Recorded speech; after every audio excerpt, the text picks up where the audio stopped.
So while the European world thinks that it can manage Africa, my business and my purpose why I'm here, it is to awaken the African children. Never bring up and massage a snake.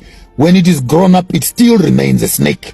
The colonial system has never been friendly to African independence, sovereignty, and finally the direction, the trajectory where the African wants to go. So the Zimbabwean model is not very nice when you look at it, because it means that for the next 5, 10, 15 years, your country will go down, imports will be decreased, exports will be decreased, people will suffer, currencies will go down, inflation will shoot into the sky. But when all is said and done,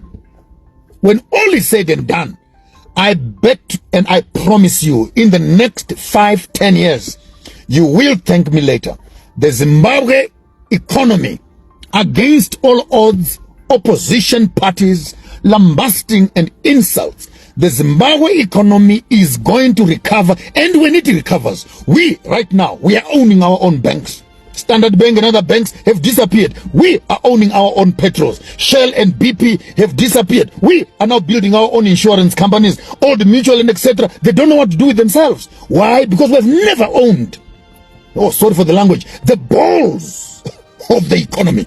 Holding the bull by its horns means that you get in there as an African country and you stop receiving taxes from imperialists, receiving taxes from multinational companies. Look at the Chinese model.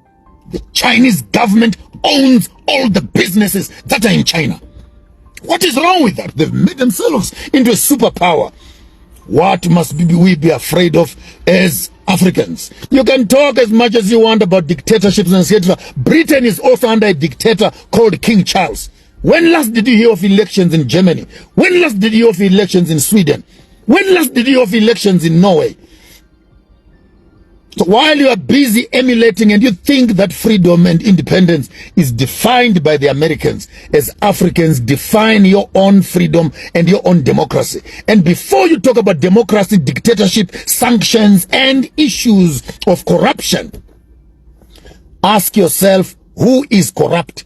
Who is corrupting who? Who owns the US dollars? Who has the money? And those that have the money are the corruptors. Those that are receiving the money are the corruptees. And the venue, that's corruption. In case you did not hear that well.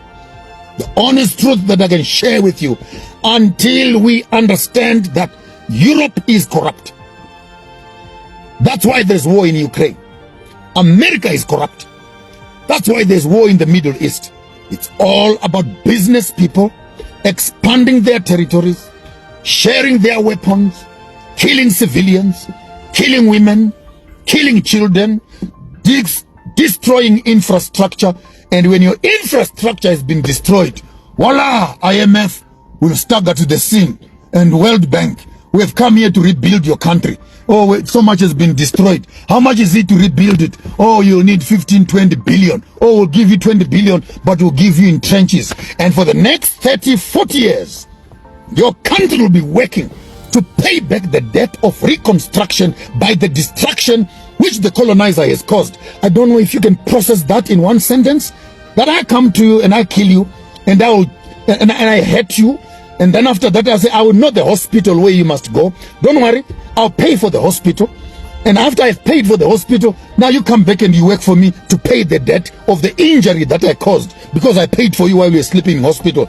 Africans, you need to start waking up from slumber, because this snake, colonialism and capitalism, will not change its habits because it is talking to a Kenyan, it is talking to a Mutswana, it is talking to a South African, it is talking to a Zimbabwean. This snake will constantly be biting us all. It will constantly be biting us all.